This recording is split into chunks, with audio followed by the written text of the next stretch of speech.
One place that is very meritocratic, of course, is gaming. Ruan has sent us a WhatsApp to say, Refilwe, I've been gaming competitively since at least 1998. It's not just Gen Z. Please call us, Ruan. I'd be curious for you to join this conversation. And of course, the conversation is being had with Tremaine Monahan. He's the head of innovation at Tencent Africa and joins us from Joburg. Good morning, Tremaine. Good morning. Thanks for having me. Of course. And Nick Hall is advisor and lawyer in the digital entertainment industry. Welcome. Good morning.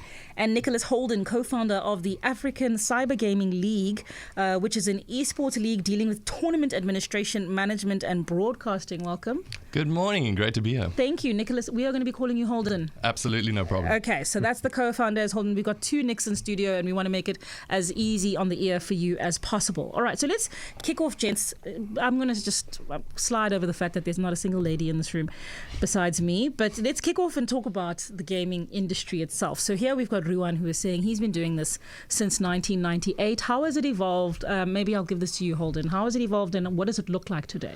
So today, structures have largely improved over the years. There's much more activity based around the digital side. So a lot more tournaments, a lot more events also coming in. So we've seen much more activity, a lot more brands also getting incentivized to be a part of the esports space. So it's very, very exciting at this point in time. There's still a lot of trepidation in terms of coming into the space because gaming has a kind of stigma towards it. But at the moment, it is very, very good to be able to see how many opportunities there's actually for our local gamers. So let's talk about that stigma. What is it? Is it the Gen Z? I kind of inadvertently dragged the stigma into this conversation, right? Yeah, I mean, to be honest, my biggest thing is I don't like talking about the stigma too much because it just stigmatizes us further. But to be honest, the big thing about that is just it's now something that is widely available. It's become a part of the cultural norms for a lot of people. You say a game like Fortnite these days or PUBG and people just get really, really excited and they want to be able to play that competitively too. Okay, so Nick, go ahead, please. If I may just interject, I think what people don't understand is that there is the stigma, and it's kind of seen that, it's for teenage boys, like in their parents' basements. But your average gamer is a woman between the ages of 25 and 35. No ways. Yeah, there's Where more. Is she today? They're everywhere. This is the thing: is that the concept of the term gamer, I think, there's a fight of that space, but everyone plays games. And I think the other thing is to say it's become completely ubiquitous. I mean, games in last year. The international industry was valued at about $130 billion US, which is more than film and music combined. We made more than those two industries combined, doubled. So gaming is huge. It's a huge industry, and I think it's the third largest entertainment portfolio in the world, with only gambling and TV being larger. So I was going to highlight gambling and chess, for example. So it's interesting that there seems to be this perspective as if this is something so different, whereas we've kind of been competing one way or another across the table from one another, digitally or in person, for a long time. Tremaine, maybe I'll give this to you just to talk to us from an innovation perspective. What are you seeing in terms of, $130 billion, that's sizable, right? That number is why we're moving more mainstream with gaming as well. You know, we're seeing large pay packets for, particularly in Europe, China, South Korea, the US. It hasn't quite come to South Africa in terms of what these gamers can earn, but we're seeing this mainstream shift to these are sportsmen now. The average esports team now has a masseuse on hand, a psychological coach. They've got nutritionists. And that movement into the sports realm is what makes it more mainstream and more exciting. And these are athletes now. Yeah, because I keep saying gaming and I insist on saying gaming, and maybe that's the problem. But you guys keep on saying esports. Is it all sporting?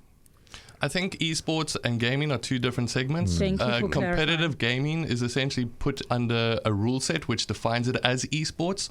So in the same way that if you had to play table tennis with your friends at home, that's completely different if you actually had to play that in a competitive environment with rule sets and a tournament structure. Talk to us about these tournament structures and sort of how many of them are becoming more mainstream, for example. And while I take the point that they're 24 to 34-year-old women who are the main esports participants, as with the fact that many professional sporting athletes are in their 20s, an introduction to them in schools would be usually where they, or at least in the young years, is usually where they gain that expertise. So how well are they being accepted in the early developmental stages? So at this stage, there's still a lot of room to build this area. Okay. Because high schools, there are some leagues at the moment. They need more structure and they need some more support from their schools. But also in terms of just tournament operators like ourselves and many others out there trying to make that happen. Same kind of thing in universities at the moment. And actually, I've got to say that that's one of the spaces that I think is very, very exciting in terms of the way that that's been worded. I know from the PUBG side of things, they're actually going for bursary style competition, if I understand, which is really, really cool. And I think that's the incentive right now, because there's a differentiation between where we are as a country compared to international. Yes. I think as where we are as a country, we need to incentivize jobs and workforce in the space of esports rather than just incentivizing the player base as the top end professionals. Gotcha. We need to be able to elaborate the space because there's a lot more structures that need to be built locally. It feels as though No, that's look, Sorry. sorry. Go ahead, Jermaine. From a Tencent and PUBG point of view, the reason we're very interested in the bursary angle and the university angle is because our game's mobile. So all of a sudden, this esports competition is democratized. To be an esports athlete on a computer or a PC, it comes with a lot of costs attached. But all of a sudden, everyone could participate and stand a chance of winning something that could change their lives, because we all have cell phones. And that, across the globe, is going to shift in the next few years, this movement towards competitive esports on mobile devices. Tell us a bit about this competition. So we're launching a competition across the universities, and what we're saying is, give us your best brand ambassadors. We will come to your university and we'll do some activations. And if you win our league, you stand a chance to win a 25,000 Rand bursary. Okay, that's pretty impressive. I want to continue with the conversation because, again, that is obviously very great. But to Holden's point, that's got a lot to do with sort of focusing on the top end athlete. And I want to dig a little bit deeper into the infrastructure of the entire industry. A couple of your WhatsApps that have come through, I'm just going to go through them very quickly because I think they bring us all to a similar point that we wanted to get to, which is getting our definitions a little bit clearer. So one person asking, does that mean we can compete from home or do we have to go to events? Keith saying, your guest makes a great point about mobile gaming. My 64-year-old mother absolutely fits into the definition of a gamer, and it wouldn't have happened without a smartphone. Someone else saying, your studio guests are selling a winner-take-all pitch, as if pitch chasing being a tennis pro is a career move. Play games if you love games. And of course, someone saying you've got more nicks than women, lol. However, last one says, I'm a 34-year-old female PC gamer here. She says PC though. Okay, but anyways, Banished, Mass Effect, Dragon Age, etc. And then can we define sports and athletes? So Nick, you'll take us through that very briefly, please. So Keith's mom doesn't necessarily mean the kind of people that go into the leagues that Holden's talking about. Yes, so I think it's important to... I don't like using the term gaming because historically that's been attached to gambling. So when you talk, Gotcha. if you look up any stats on gaming, you're very likely pulling statistics for gambling. So I prefer to use the term either interactive entertainment or video games. Let's just call it what it is. And then within that subsector of video games, you get playing video games competitively, which is esports. So that when I talked about the 25 to 35-year-old woman, that is somebody who plays video games. There are more women playing video games, not necessarily competitively, but they're playing video games. And video games as an entertainment market is the one that's so big. Esports is only about $1 billion, I think, which is not insignificant. Yeah. But it's compared to the global thing, and it leads to an interesting question on. Given that the player base, generally speaking, is is sort of equal, 50-50 men and women, with women just slightly taking the pip, why aren't we seeing a more translation into women? But that's a discussion for another day. Yes. And Tremaine, maybe you can let us know, in terms of the way you're innovating on your side, are you trying to target those women gamers, or are you video game players, or are you focusing on accessing this, not necessarily winner takes all, but winner takes a lot, male-dominated space that is esports? Look, I think the esports space from a mobile point of view is fundamentally different to the historical PC-based esports gamers. We've seen a large move in our product, particularly of females playing the game. Our split is heavily female from a casual player point of view, which is what we call, non-participating esports players. But when we have entered certain leagues and we follow a lot of kind of micro leagues on Facebook, a lot of them are female run as well. So I suggest that shift to a new platform has allowed the gender split to be a lot more maybe equal or more favorable. So now we've defined what they are: interactive entertainment, esports. We've got this sort of note that the South African team qualified for the first international major tournament of the year. For me, I feel like we're speaking in the digital space about sports, but I'm not quite sure how you segment, and maybe you can help me on this, Holden, because you do the league stuff. How do you segment the hockey from the rugby, from the tennis of esports, if that makes sense? So there's a whole bunch of different types of titles that you can play in esports as a general. It's not just one title. So, I mean, That's you right. have different types of games. You've got PUBG, you've got Fortnite, Call of Duty, FIFA. There's a whole subsection of games, and each one of those has their niches and as well as their followings in terms of their audience sizes and also their even gender specifications towards that. From our platform side of things, I can tell you that mobile gaming definitely has a bigger lean towards female gamers as a whole, as a comparison to PC and to console competitively. I think it's just accessibility might be, and also, to be honest, mobile has a little bit of a less communicative which is a good way to put this. There's less communication directly to the user, which kind of it makes it less toxic. Yes, it makes it less toxic overall. What is it, kind of like comments? Yeah, I think so. Just overall, I think the PC space kind of led that in terms of just being a very male-dominated space. So when there was a female entering that space, it almost became quite difficult for them. Whereas mobile, it's a fresh space, so it leads to a little bit less intimidation in terms of being able to enter that space. Can you explain this to me like I'm a 2-year-old? Absolutely. Comments being as in spectators have commentary on so how you... in-game to one another. Oh, I see. Oh, Yes. trash talk. Yes, trash talk. Oh, okay, cool. All right, so there's No not one that wants to be much... trolled by a 12-year-old. No, or a 35-year-old, as I understand it to be the case.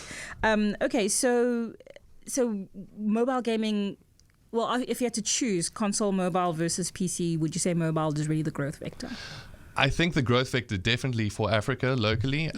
In terms of competitions overall international, I would say it's almost like mobile is like owning a car, whereas PC is more the Formula One. Yes. So in terms of the spaces of where you're competing, we've seen a lot of the high performance stuff going on PC, and then also the kind of more general space being focused on mobile. But mobile's a very new space as well, and with more powerful devices coming out, becomes a very, very exciting space for gaming. Right. How much does VR play into this? Not at all. Okay, It's so let's not- drop that immediately. yeah, There's not so much really. more to discuss. Okay, Yeah. cool. So no virtual reality here. So mobile, that's really exciting that you guys are seeing potential there, particularly because Africa has mostly leapfrogged the bigger, larger infrastructure, and there's a barrier to entry insofar as PC and console is quite expensive. So let's talk a little bit about, besides barriers to entry, what other parts of the industry, as I think, Holden, you were highlighting, and Tremaine, I'm going to also lead, well, either of you, Tremaine or Nick, but because you're creating stuff, Tremaine, I'd be curious to hear from you. How do we make the industry more inclusive, or a wider space to play in, or maybe even more formalized, maybe I should say, Holden, because I felt as though you were leaning towards that, like as a career or an industry sort of vector. A path forward, right? You need structures to be able to aim of saying exactly what is my rank, what is my comparison, am I the best player in the country, what does that mean, am I the 100th player in the country, is there a comparison there for me? And that's where the structures are very important, but also the access points are very important for you to be able to join that structure. So from that side of things, I think the biggest hindrance towards mobile is data, to be honest. And I think in this country we do have a little bit of a problem with data in terms of its very, very high cost for playing competitively against others. And I mean, Charmaine, if you want to go on your side, Look, I mean, data is always our number one issue. Whatever mobile app we decide to launch, it's the first thing we talk about, And but there are moves in this space. Vodacom slashing prices came out yesterday. As we move further on that journey, data will come down. We're in conversations with Vodacom, who's a friend of PUBG, to find a space for what we're going to call an open time, where anyone can play for data free, and that's not signed or sealed yet, but we're moving there, and that's how we're trying to help our consumers. But inevitably, the more mainstream gaming becomes, it will grow the economy, because we have this current grayscale economy where no one really knows what to do. As Nick said, or Holden said, no one knows rankings, no one really knows what the next steps is, and the more brands get involved and the more mainstream this becomes, more jobs will grow. It's not just about being a player, it's about being a coach, it's about being a mentor, it's about being a caster, it's about being an event organizer. It's a very specific type of event to sort out. These are all brand new jobs that can be grown out of the gaming space. And a developer, I imagine. Absolutely. I mean, development is, these guys are making good money developing games. Some of them really small, some of them massive, and everything in between. How receptive is the industry to leagues, league tables, something that feels like regulation when points and scoring would, I imagine, be the way that they'd like to be judged? Yeah, well, I think from our side of things, we always love leagues. I think leagues is a great way to be able to compete, but we've also defined our ways to even drop that entry barrier, because once a league starts, it's very difficult to get in from an outside player. So from our side of things, we've actually on our platform developed an ELO system, which is based around chess, as you mentioned a little bit earlier, that bases the skill level of your relative comparison between you and I, and then we play against one another and rank up accordingly. Cool. So that way we allow people, especially during load shedding, which is a nightmare for tournament organizers. I mean, 31 minutes away for those of you who haven't started charging your devices. We basically have upwards of 100 or more players all participating at once in a structured environment. It means that if you get load shedded, that half of your tournament can literally be knocked out in one evening. Sure. So there's certain things that we also have to work around in a local environment to be able to combat that. Any thoughts just to round out, Nick? The discussion that we can take away. I mean, I'm just curious. Okay, I'm going to ask the very basic question. A complete outsider, where do I start?